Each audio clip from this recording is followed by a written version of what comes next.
तुम्ही वाईट माणसांची यादी शोधायला गेला जास्तीत जास्त 10 मिनिटात मिळते. कुठल्याही पोलीस स्टेशनला जा, 10 मिनिटात तुम्हाला प्रिंटआउट मिळतं. चांगल्या माणसांच्या याद्या अवेलेबल नाही आहेत. ऑथेंटिक याद्या पटकन तुम्हाला त्याच्यासाठी मेहनत करायला लागते. मी एक असा विनम्रपणे म्हणायचा प्रयत्न करतो की अशा चांगल्या माणसांची ही एक प्रातिनिधिक यादी आहे, जी चांगली माणसं काही शून्यातून निर्माण करतात, पण हे करत असताना सचोटी, इथिक्स, बेसिक इथिक्स म्हणून जे काही आहे हे सगळं पाळून काम करतात आणि देश उभारण्यासाठी मदत करतात.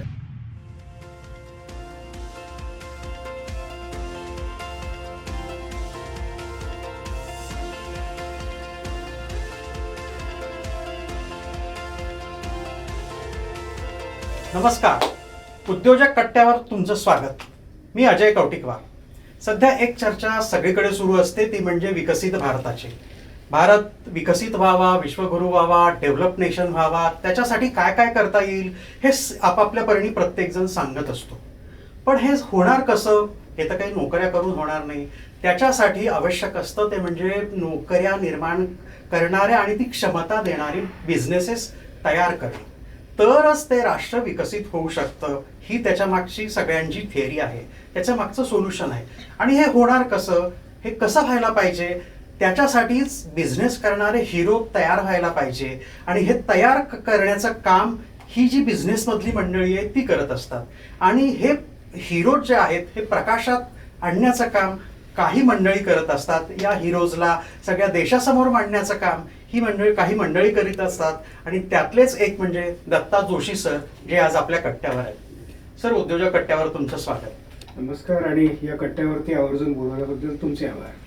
सरांचा परिचय म्हणजे सर दीर्घकाळ पत्रकारितेत काम केलंय त्यांनी. सकाळमध्ये ते खूप मोठ्या पदावर त्यांनी काम केलंय. त्याच्यानंतर बिझनेस, उद्योजकता याच्यावर त्यांनी प्रचंड लिखाण केलंय. महाराष्ट्रातल्या 24 जिल्ह्यांमध्ये फिरून त्यांनी असे बिझनेसमधले व्यवसाय करणारे, उद्योजक करणारे अशी जी काही मंडळी आहे अशा सगळ्या मंडळीचा त्यांनी शोध घेतला आणि त्यांच्या ज्या सक्सेस स्टोरीज आहेत हे त्यांनी प्रकाशात आणल्या. आणि हाच सगळा प्रवास आज आपण त्यांच्याकडनं समजून घेणार आहोत. हे महाराष्ट्रातले हिरो तयार कसे करायचे आणि जे तयार झालेत त्यांचं नेमका प्रवास कसा आहे. सर, हाच सगळा प्रवास आज तुमच्याकडनं समजून घ्यायचा. नक्कीच. खूप आनंदाने मला हा प्रवास मांडायची इच्छा आहे. कारण मिशन हेच आहे. मी शब्द मुद्दाम मिशन त्यासाठीच वापरतोय. जोपर्यंत उद्योग उभे राहणार नाहीत, तोपर्यंत उद्योजकता वाढणार नाही, तोपर्यंत तेवढ्या मोठ्या प्रमाणात रोजगार निर्माण होणार नाही. आणि सगळ्यात महत्त्वाचं, उत्पादकता वाढल्याशिवाय देश उभा राहणार नाही. देश उभा राहणं हे मुख्य ध्येय ठरवून आपण नेहमी भूतकाळाची चर्चा खूप करत असतो. भारत विश्वगुरू होता, भारताचा खूप मोठा एक्सपोर्ट ओरिएंटेशन मधला व्यवसाय होता आणि जागतिक बाजारपेठेतलं भारताचं स्थान खूप वरचं होतं, मोठं होतं. आणि मग दोष दिला जातो की मधल्या काळात ब्रिटिश आले आणि मग हे सगळं झालं. ठीक आहे, पण ब्रिटिश जाऊन आता 75 वर्ष झाली, आता उभं राहायला काय हरकत. तर मधल्या काळामध्ये वेगवेगळ्या ठिकाणी चांगले प्रयत्न झाले, अजूनही होत आहेत. मोठ्या उद्योजकांची, उद्योगपतींची नावं सगळ्यांना माहितीच आहेत.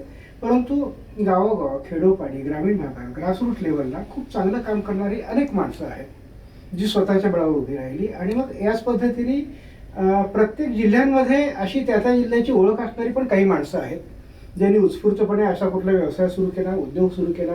काही जण जिल्हा पातळीवरती आहेत, काही विभाग पातळीवरती आहेत, काही देश पातळीवरती गेलेत, काही जणांचे एक्सपोर्ट्स आहेत. खूप वेगवेगळ्या गटांमध्ये ही सगळी माणसं काम करतात. हे त्याला आपण एक अनसंग हिरो असं म्हणू शकतो की यांच्याबद्दल फारसं कुठं काही येत नाही. विषय हाच होता की अशा प्रकारची ही शून्यातनं उभी राहिलेली माणसं जी खेडोपाडी आहेत त्यांच्याबद्दल काही मांडणी व्हावी. ही तरुण पिढीसमोर ही नावं यावीत. आता तुम्ही जसा मुद्दा सांगितला की यांच्याकडनं प्रेरणा घेता यावी. टाटा बिर्ला ही खूप मोठी नाव आहे. त्यांच्या इतकं मोठं होण्याची सगळ्यांची भावना असणं साहजिक आहे, पण प्रत्येकाला ते होणं शक्य नाही. पण आपापल्या जिल्ह्यातल्या टाटा बिर्ला होणं शक्य आहे ना. तर अशा पद्धतीने उभी राहणारी माणसं जी उभी राहिली त्यांची ओळख जर त्या जिल्ह्यात करून दिली गेली तर माझ्या शेजारचा माणूस ज्याला मी लहानपणी सायकलवरती फिरताना पाहिलं आणि आज हा मर्सिडीज बंद करतोय, तर हा विषय जेलसीचा नाही, हा अभिमानाचा आहे. तो कसा तिथपर्यंत पोहोचला याचा वेध घेतला गेला पाहिजे. ही माणसं शून्यातनं नेमकी कशी पुढं आली, त्यांनी कुठल्या टॅक्टिक्स वापरल्या, काय त्यांनी धोरण ठरवलं, त्यांनी कुठली कौशल्य अवगत केली, मार्केट कसं मिळवलं, बाहेर कसे पडले, खूप वेगवेगळ्या टप्प्यातून ही माणसं तयार झालेली आहेत, निर्माण केली आहेत. तर ही या पुस्तकांच्या माध्यमातून मांडावीत, कारण हे एक अक्षर साहित्य ज्याला आपण म्हणतो, डॉक्युमेंटेशन आणि त्याची आपल्याकडे कमी आहे खूप. परफेक्ट तुम्ही शब्द हा वापरला की this is part of sort of documentation या सगळ्या ग्रासरूट लेवलला काम करणारे. पण तुम्ही एवढं दीर्घकाळ पत्रकारिता केली, मग सत्ता राजकारण ते तर ग्लॅमर आहे ना, सगळे त्याच्या मागे लागतात. हे सोडून तुम्ही उद्योजकांच्या मागे लागावं असं तुम्हाला का वाटलं?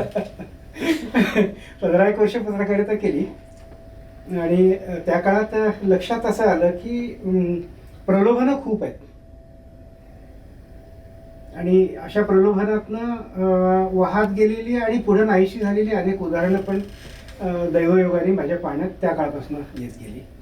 तेव्हाच मनाशी कुठंतरी हे ठरलं होतं की आपल्याला त्या पद्धतीने काम करायचं नाही, कारण मी तरुण पत्रकार झालो होतो. म्हणजे पत्रकारिता करण्याच्या तयारीत जागरणं करायला लागतात म्हणून मी जागरणाचा पण सराव केलेला होता. म्हणजे असा टोकाचं ते सगळं पॅशन होतं. पण हे करताना कुठंतरी हे जाणवत होतं की आपल्याला समाजाला काहीतरी सकारात्मक दिलं पाहिजे. मीडियाची ताकद मोठी आहे. या मुद्रित माध्यमाची कुठल्याही प्रकारचं असेल, दैनिक असेल, साप्ताहिक असेल किंवा पुस्तक असेल, ही ताकद खूप मोठी आहे. ही देशकार्यासाठी वापरली गेली पाहिजे.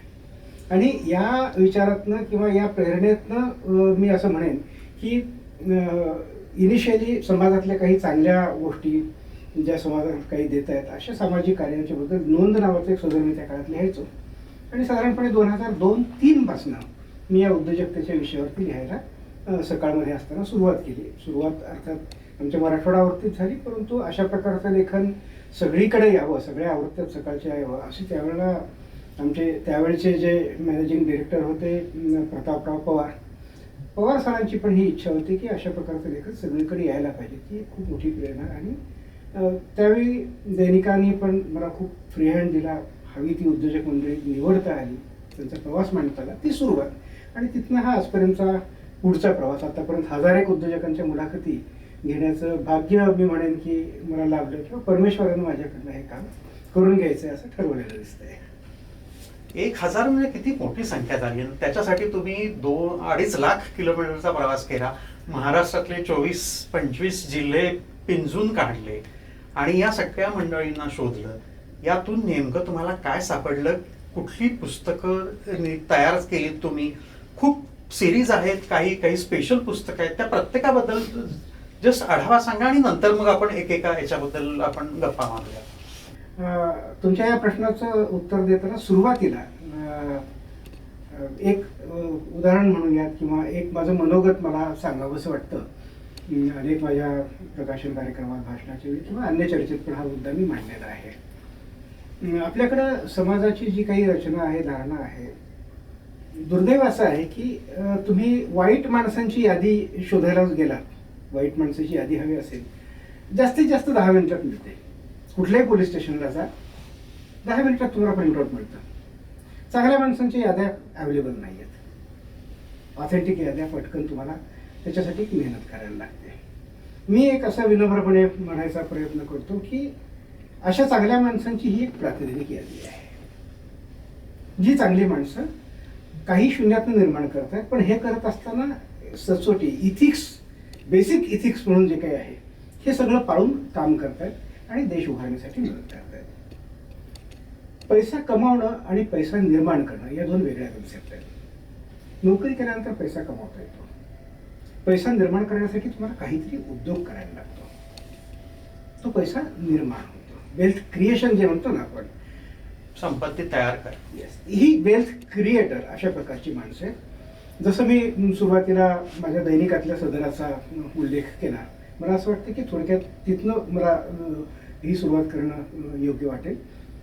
दैनिकाची कुठल्याही गरज असते, वेगवेगळ्या वाचक वर्गाला अपील होईल अशा प्रकारचा कंटेंट पुरवणं. जेव्हा हा करिअरनामा अशा प्रकारचा एक सदर सुरू झालं, त्यावेळेला कल्पना मांडताना मी असं म्हणालो की करिअरचे वेगवेगळे ऑप्शन्स आहेत. स्पर्धा परीक्षा असेल, प्राध्यापकी असेल, सर्व्हिसेस आहेत अनेक, पण उद्योजकता हा एक महत्त्वाचा करिअरचा भाग आहे. याच्याबद्दल काहीतरी आलं पाहिजे. आणि मग ठीक आहे, मग तुम्हीच करा असं साधारणपणे कुठेही असतं. आणि मी असं म्हणाल की परमेश्वराने माझ्यासाठी दरवाजा पहिल्यांदा देतो तो उघडला, तुम्हीच करा. तर म्हटलं ओके.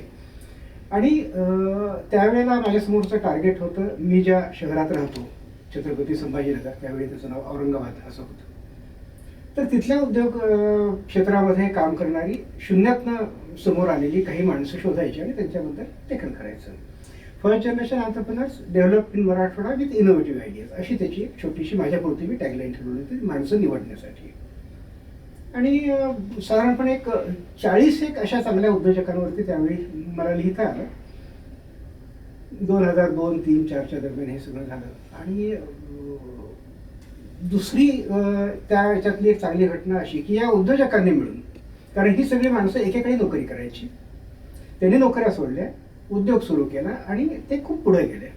त्यातल्या काही जणांनी मला प्रेरणा दिली की तू आमच्याबद्दल लिहिलं, आम्ही नोकऱ्या सोडल्या आणि उद्योग सुरू केले, आता तुला नोकरी सोडायची आहे. त्यांनी मला नोकरी सोडायला लावली.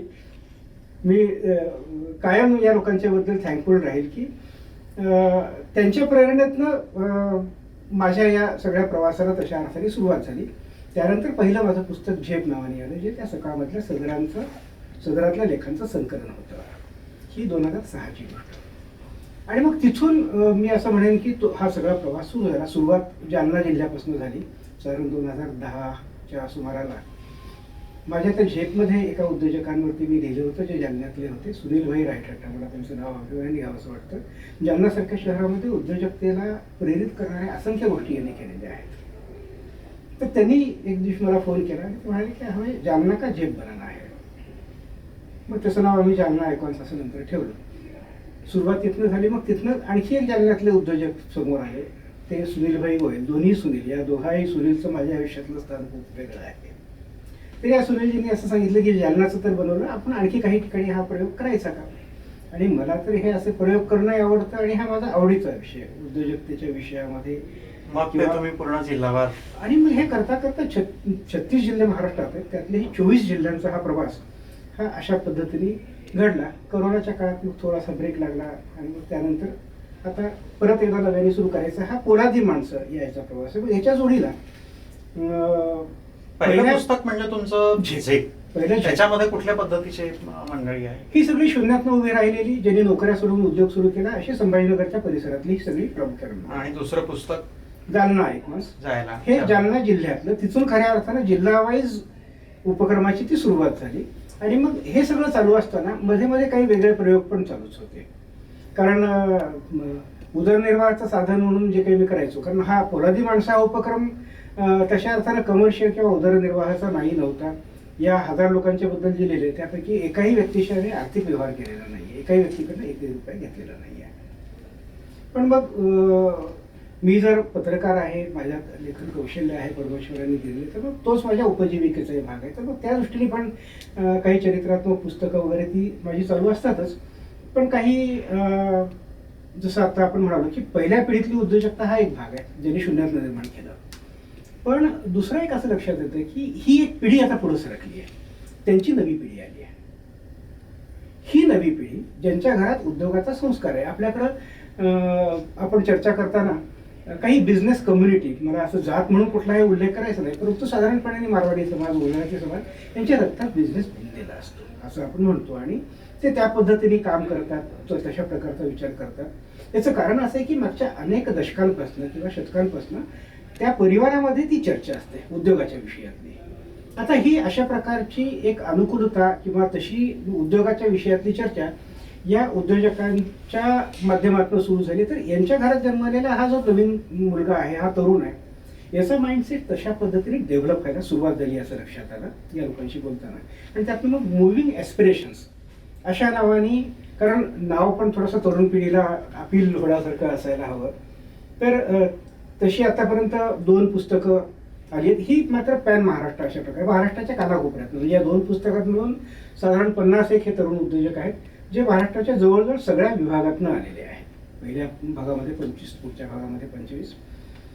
तर उद्योजकतेची एक नवी चौकट या नवीन पिढीच्या कार्यक्षमतेतनं, कर्तृत्वातनं डिफाईन होते असं मला दिसतंय.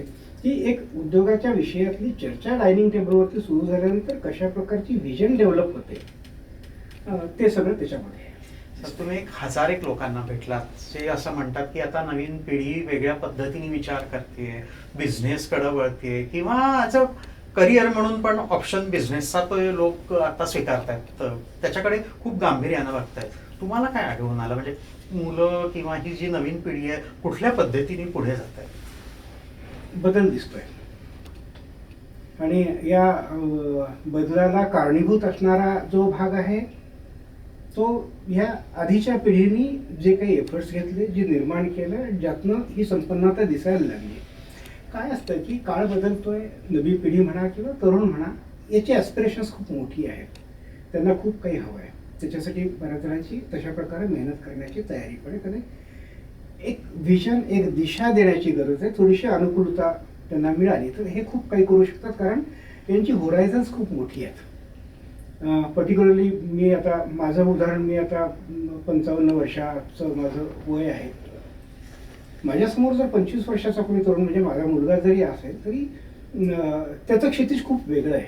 आणि मी माझ्या या 55 वर्षात जे काही पाहिलं, अनुभवलं, हे सगळं तरी 25 वर्षात ऑलरेडी अनुभवलं आणि तो आता माझ्या पुढं सरकला आहे. याचं कारण तंत्रज्ञान आहे, याचं कारण मीडिया आहे, याचं कारण इंटरनेट आणि या सगळ्या माहितीच्या स्रोतांची त्यांच्यासाठी असलेली उपलब्धता आहे. यामुळं ही नवी पिढी आपल्या खूप पुढची आहे. ती बिझनेसकडे वळते. याचं कारण त्यांना हे लक्षात आलेलं आहे की आर्थिक संपन्नता हा एक महत्त्वाचा भाग आहे, वेल्थ क्रिएशनचा जो भाग आहे, त्यातनं ते त्यांना हवी असलेले चांगले लाईफस्टाईल मिळवू शकतात. त्या दृष्टीतनं ते प्रयत्न करतात आणि त्यांना या सगळ्या आतापर्यंतच्या या पिढीच्या अनुभवाचा खूप चांगला फायदा होताना दिसतोय. त्यातनं मग त्यांना स्वतःची डेव्हलपमेंट करता येतं, त्यांचं व्हॅल्युएशन होतं आणि योगायोगाने शासकीय यंत्रणेच्या पातळीवरती पण खूप चांगले बदल होताना दिसतात. त्याचा फायदा त्यांना मिळतोय. तुम्ही बोलताना जालन्याचा उल्लेख केला. जालना हे महाराष्ट्रातलं पोलाद स्टील सिटी ज्याला आपण म्हणतो, पण पाहिजे तसं ब्रँडिंग झालं नाही. तुम्ही त्या जिल्ह्यामध्ये खूप काम केलंय, खूप उद्योजकांना तुम्ही पुस्तकांमध्ये त्यांच्याबद्दल खूप लिहिलंय, तर त्या जिल्ह्याबद्दल थोडं सांगा ना, काय कॉन्ट्रीब्युशन आहे जालन्याचं? जालना हा खूप वेगळा जिल्हा आहे. तशा अर्थानं बऱ्यापैकी प्रतिकूलता आहे. मराठवाडा मुळातच दुष्काळी आहे, तर पाण्याची कमतरता बरीचशी आहेच आहे, नेतृत्वाची कमतरता आहे, व्हिजनरी ज्याला आपण नेतृत्व म्हणतो. पण अशा परिस्थितीमध्ये पण तिथला हा जो ज्याला आपण व्यापारी वर्ग म्हणूया, हा शेवटी part of sort of business आहे. मग ही उत्पादकता असेल किंवा अन्य काही गोष्टी.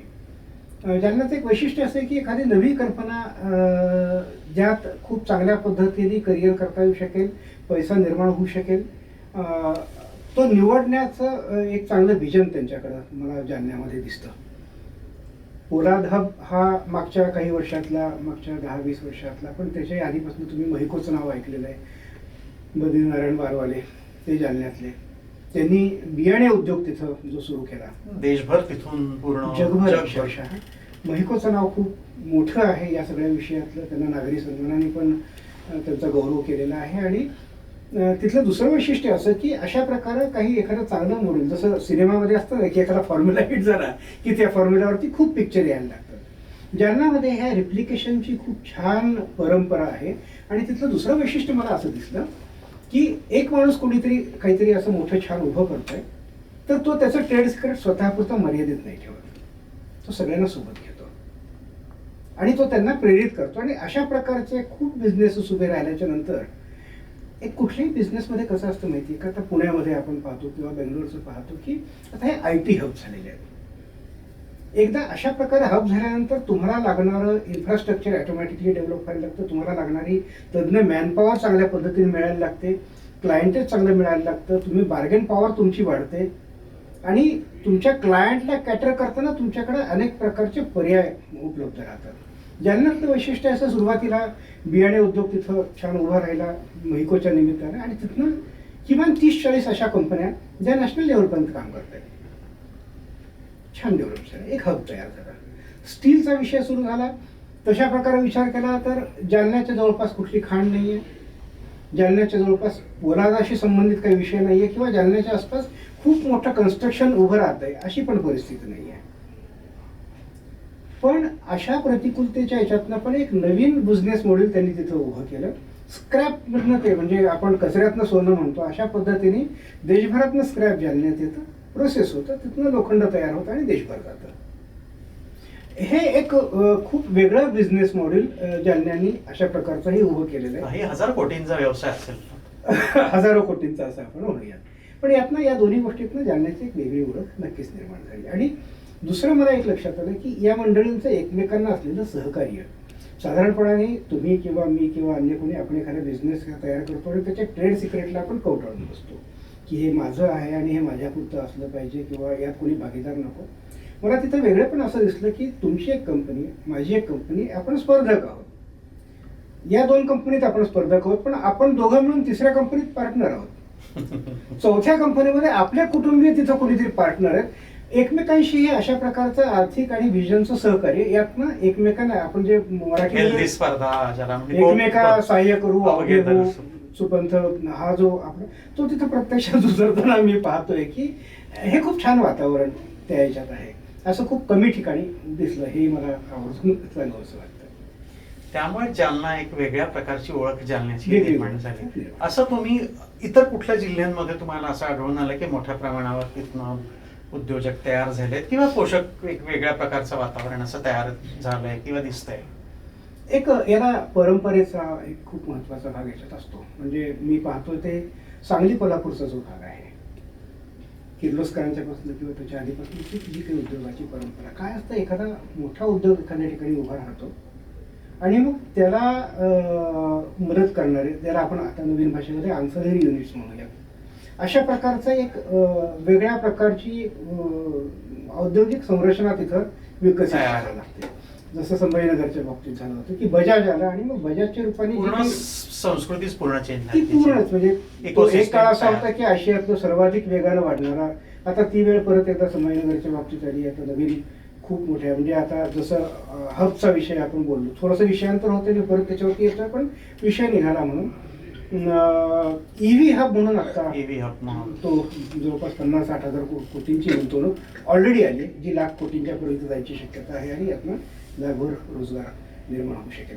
तर हा जो एक भाग आहे की एखादा उद्योग त्यांनी तिथं मूळ धरणं आणि त्याला मदत करणारे म्हणा किंवा त्या प्रेरणेतनं उभे राहणारे उद्योजक उभे राहणार. किर्लोस्करांनी अनेकांना आपल्याकडनं नोकऱ्या सोडायला लावून उद्योजक म्हणून उभं केलं, असे पण उदाहरण आहेत. तर हा जो बेल्ट आहे तिथं खूप चांगल्या पद्धतीने हे वातावरण निर्माण झालं आणि मग साहजिक त्याच्या प्रभावातनं, त्या परंपरेतनं नवीन नवीन उद्योजक तिथे घडत गेले, जे प्रामुख्यानं शेती उपकरणं म्हणा किंवा इंजिनिअरिंग प्रॉडक्ट्स म्हणा, फाउंड्रीज म्हणा, खूप चांगलं डेव्हलप झालं. जळगावचं एक उदाहरण, जैन ग्रुप उभा राहिला, फूड प्रोसेसिंग तिथं उभं राहिलं, त्या ठिकाणी पाईप्सच्या विषयामध्ये मोठं काम उभं राहिलं. जळगाव एक मला फंटास्टिक उद्योगाची अशी वसाहत लक्षात आली की खूप वैविध्य त्या ठिकाणी आहे. रेल्वेला लागणाऱ्या स्प्रिंग्सपासनं ते औषधात मिळवून लागणाऱ्या पेक्टिनपर्यंत असंख्य गोष्टी तिथं तयार होतात आणि त्या जगभर देशभर पोहोचतात. ही दोन मला नेहमीच आकर्षित करणारी शहरं राहिलेली आहेत. त्याच्याशिवाय प्रत्येक जिल्ह्यांमध्ये खूप चांगलं पोटेन्शियल वेगवेगळ्या पद्धतीने वापरलेलं आहे. पण हे नक्कीच आहे की उद्योगाची परंपरा जिथं आहे त्या ठिकाणी हा विकास म्हणा किंवा हे वैविध्य खूप मोठ्या प्रमाणात आहे आणि इतर ठिकाणी ते हळूहळू विकसित होतं. तुम्ही दुसऱ्या काही लोकांना भेटलात म्हणजे ग्लोबल ज्याला म्हणतो, लोकल टू ग्लोबल, म्हणजे ज्या उद्योजकांना तुम्ही 12 वर्षापूर्वी भेटलात त्यांना तुम्ही रिव्हिजिट केलं 12 वर्षानंतर आणि त्यांच्या स्टोरीज पुन्हा तुम्ही मांडल्या. अशा या सगळ्या स्टोरीजमधनं काय तुम्ही सांगाल, काय तुम्हाला लक्षात आलं, कसं लोकांनी झेप घेतलं, आपलं ऑर्बिट बदललं? हे खरं माझ्यासाठी खूप आनंदाचा अनुभव होता. म्हणजे त्याला आणखी एक मी जोड देईन की पहिलं पुस्तक आल्यानंतरची 12 वर्ष आपण म्हणूयात. झेपमधली जी माझी उद्योजक मंडळी ज्यांच्याबद्दल मी लिहिलं होतं, झेप प्रकाशित झाल्यानंतर 12 वर्षांनी असा तो हे होता, पण त्याच्याही आधी 1-2 वर्ष मी त्यांच्याबद्दल लिहिलं होतं आणि 2006 ते 2018 असा हा काळ आहे. लक्षात असं आलं की ज्यांचे थोडेसे छोट्या आकाराचे उद्योग होते ते खूप मोठ्या प्रमाणात वाढलेले आहेत पटीमध्ये. जे मुळात 25-30 कोटींपर्यंत होते ते 125-150 कोटींच्या पुढे गेले. जे 70-80 कोटी होते ते 200-250 कोटींच्या पुढे गेलेले आहेत. काही जणांच्या उद्योगाची मुळातच, जसं मी सुरुवातीला म्हणत होतो की काही जणांच्या उद्योगाची मुळातच ती क्षमता तेवढी मोठी नसेल, पण त्यांनी ग्लोबल स्टँडर्ड अचीव केलं. हा 12 वर्षातला जो बदल आहे की उद्योगामध्ये ते जे म्हटलं जातं की तुम्हाला एका ठिकाणी स्थिर थांबणं शक्य नसतं, कारण तुम्ही थांबलात तर संपता, तुम्हाला पुढं जायला लागतं. पण हे पुढे जाताना तुमचा वेग कसा आहे याच्यावरती खूप काही गोष्टी ठरत असतात. या 12 वर्षामध्ये ही सगळी उद्योजक मंडळी पटीमध्ये वाढली. जी शहरापुरती मर्यादित होती ती राज्याच्या देशाच्या पातळीवरती गेली, एक्सपोर्ट करायला लागली.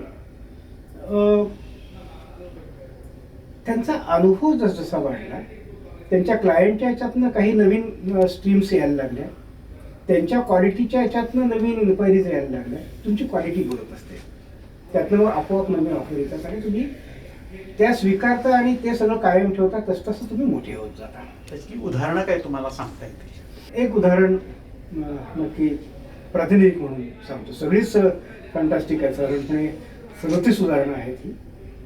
त्यातलं एक उदाहरण आत्ता आवर्जून शेअर करण्यासारखं, ऑटोमोटिव्हचा बिझनेस, ज्याला आपण वाहन उद्योग म्हणतो ना, 2 व्हीलर टू JCB अशा सगळ्या प्रकारचं वितरण रत्नप्रभा मोटर्स नावाची एजन्सी संभाजीनगरमधली आहे ते करतात.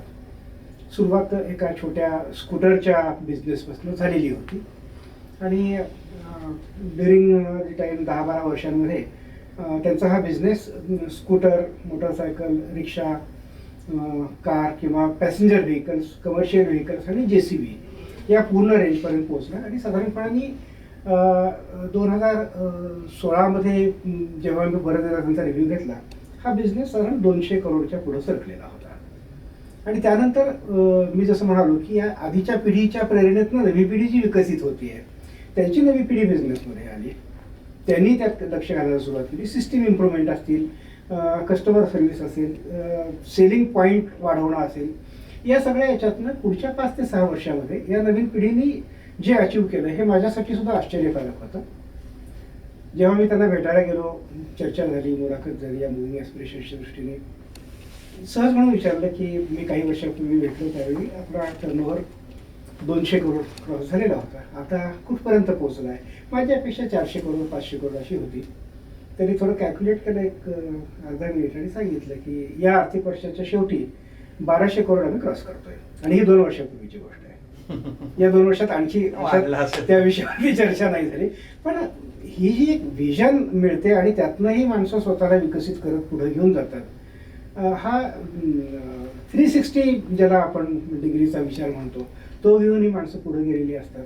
आणि जसं मी सुरुवातीला म्हणालो होतो की मराठी माणसाची ही नवी पिढी अशा पद्धतीने खूप मोठ्या क्षमतेने विकसित होत पुढे जाते आहे. तर कुठल्या अशा 5 गोष्टी तुम्हाला सांगता येतील की या सगळ्या लोकांमध्ये त्यांची स्ट्रेंथ काय दिसते, हे जे एका टप्प्यावरून पुढच्या टप्प्यावर झेप घेतात, ह्या अशा गोष्टी आहेत की ज्या त्यांनी केल्यामुळं त्यांना एक सक्सेस मिळालं? सगळ्यात आधी एक त्रिसूत्री सांगतो. 5 गोष्टींच्या बद्दलचं मी येतोच आहे, पण एक मूलभूत त्रिसूत्री ज्याला म्हणता येईल. आणि ही त्रिसूत्री एका चर्चेतनं समोर आलेली होती आणि जी मी प्रत्येक ठिकाणी ऑब्झर्व करतो आहे. आणि त्रिसूत्री सांगणारा हा जो माणूस होता हा 10वी नापास माणूस होता. या याच्यातला हा एक खूप सुंदर अनुभव आहे. शिक्षण डझंट मॅटर. या माणसाने मला त्यावेळेला सांगितलेली त्रिसूत्री होती करिअरची: हिम्मत, मेहनत, नियत. तुमच्यात तो बिझनेस निर्माण करण्याची, चालवण्याची ती हिंमत पाहिजे, करेज. तुम्ही मेहनती असायला हवं, त्या विषयात मेहनत घ्यायला पाहिजे, कारण मेहनत घेतल्याशिवाय प्रगती होणार नाही. आणि नियत, तुमचं मॉरल असेल, तुमची वर्किंग स्टाईल असेल, तुम्ही कुठल्या सचोटीने व्यवहार करता ही सचोटी असेल, ही त्रिसूत्री ज्याच्या ठायी आहे तो माणूस यशस्वीच होणार. ही बेसिक त्रिसूत्री म्हणून मी सांगेन. पण याच्या बरोबरीने अनेक गोष्टी, म्हणजे मी असं म्हणेन की आपण कुठलाही एक गुण घ्या, त्या गुणाला अलाईन असलेले किमान 10 उद्योजक माझ्या पुस्तकांमध्ये सापडतील. साध्या साध्या गोष्टी आहेत, खूप साध्या साध्या गोष्टी आहेत. संघटन कौशल्य आहे, तुमचं बेसिक इन्स्टिंक्ट खूप महत्त्वाचं. माझ्या लहानपणी एक नारायण मामा नावाचे एक आमचे शेजारी होते, जे शेतकरी होते. त्यांचं एक वाक्य मला अजूनही आठवतं: जे या उद्योजकतेशी रिलेटेड कुठेतरी मला जाणवतं की आपण उद्योजकतेची चर्चा करतोय, खूप जणांनी उद्योगी झालं पाहिजे, पण दिस इज फॅक्ट की इन्स्टिंक्ट हे प्रत्येकाकडे नसतं. इन्स्टिंक्टवरनं तो हा विषय निघाला. उद्योजकता एक वेगळं इन्स्टिंक्ट असतं. आणि नारायण मामा काय म्हणायचे तर सब सेट हो गए तो गधे कोण हाताळणार, ग्रामीण भाषेत ते बोलायचे. तर उद्योजक प्रत्येकजण होणार नाही, पण ज्याच्यात ते इन्स्टिंक्ट आहे हे बेसिक आहे. उद्योजकतेचं इन्स्टिंक्ट असणं हा एक वेगळा विषय आहे. त्यातनं मग पुढच्या गोष्टी जशा तो अलाईन करत जाईल तसा तो अधिकाधिक यशस्वी होत जातो. पण बेसिक इन्स्टिंक्ट महत्त्वाचं. तर हा सगळ्यात महत्त्वाचा मोठा गुण की ते इन्स्टिंक्ट असलं पाहिजे उद्योजकतेचं.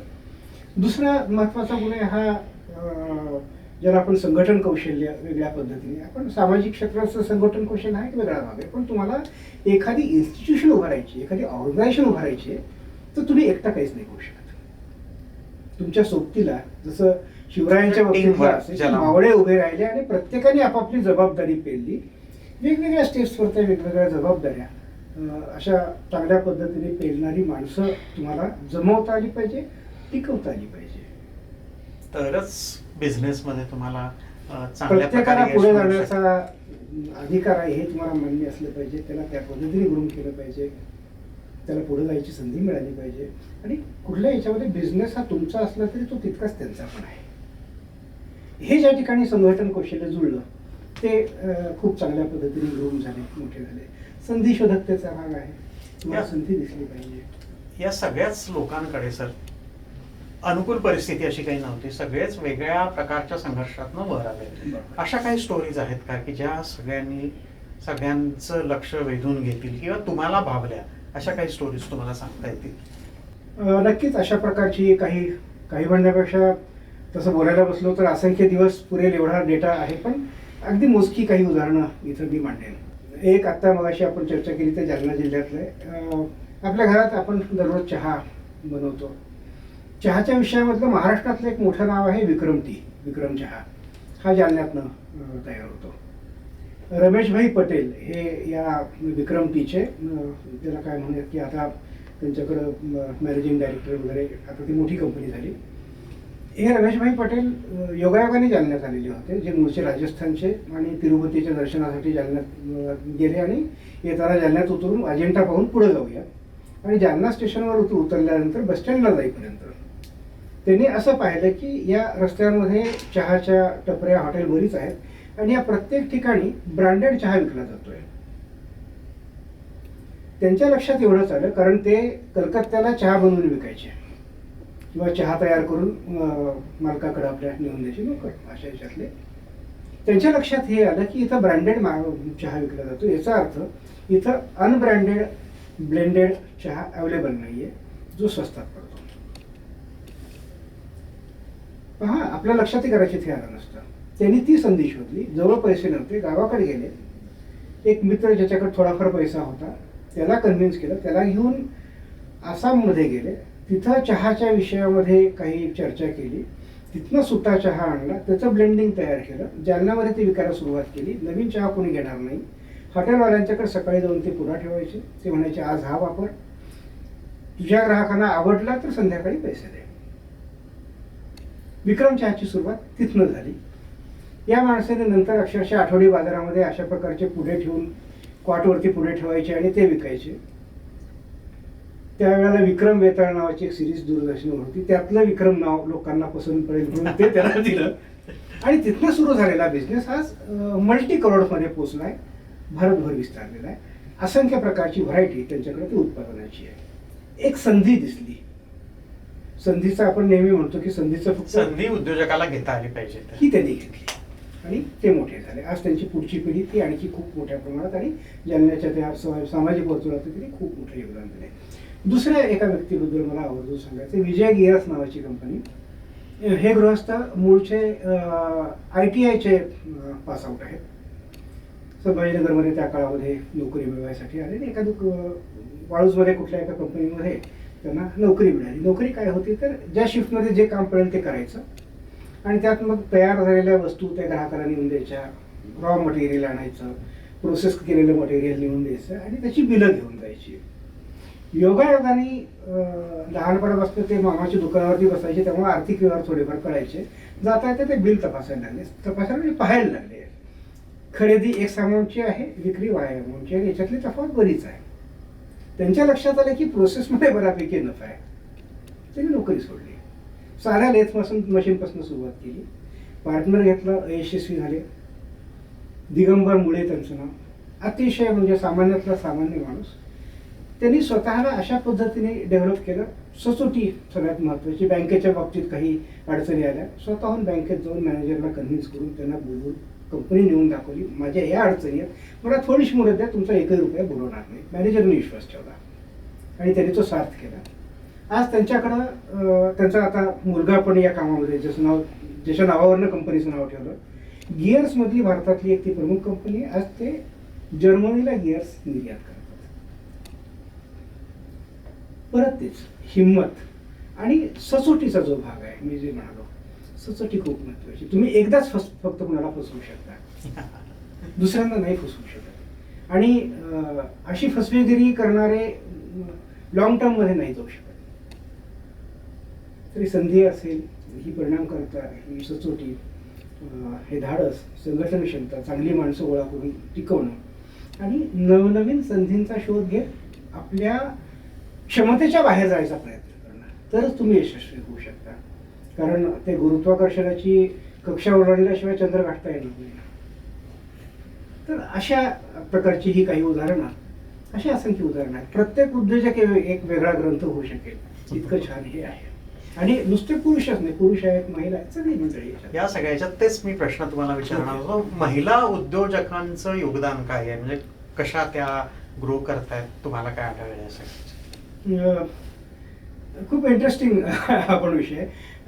एक प्रामाणिकपणे सांगायचं तर जेवढ्या मोठ्या प्रमाणात महिला उद्योजकांचा समावेश मला या पुस्तकात करण्याची इच्छा होती, तेवढ्या मोठ्या प्रमाणात तो मला करता नाही आला, हे खरं आहे. पण जो करता आला त्या स्टोरीज खूप भन्नाट आहेत. म्हणजे जनरली आपल्याकडं काय आहे की कुठल्याही अभ्यासक्रमात म्हणा किंवा याच्यात महिला उद्योजक म्हणलं तर लोणची, पापड वगैरे वगैरे असं काहीतरी. खूप चांगली गोष्ट अशी की माझ्या या पुस्तकामध्ये ज्यांच्याबद्दल लिहिलंय, या 100% उद्योजिका लोणची पापडांच्या बाहेरच्या आहेत. कोणी ERP सोल्युशन्स डेव्हलप केलेले आहेत, कोणी स्वतः बिल्डर्स आहेत, कोणाची पाईप्स वगैरे तयार करण्याची मोठी फॅक्टरी आहे, कोणी आर्किटेक्ट आहेत खूप चांगल्या प्रकारच्या, कोणी ऑटोमोटिव्हचा याच्यामध्ये काम करतात, ज्यांच्याकडं CNC मशीन्स आज हँडल करणारे आहेत. आणि काही उद्योजक असे आहेत की ज्यांच्याकडे फक्त महिला कामगार आहेत.